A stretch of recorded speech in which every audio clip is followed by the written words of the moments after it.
equalization of diploma in Belgium. Ngayon, nasa biyahe kami. We're on the ride. I'm gonna explain the requirements in the Narek Flandrin about the equalization here in Belgium.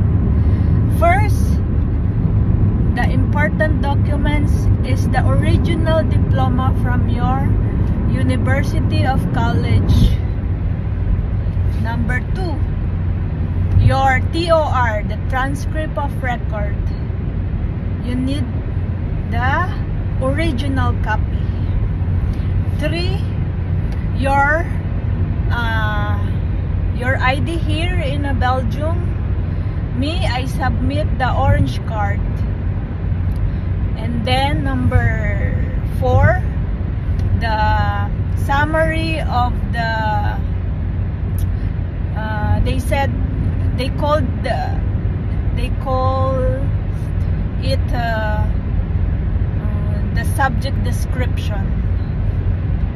And also the importance is your thesis, your research study in your college. And I will attach below in my post, in the description below, the requirements and the contact person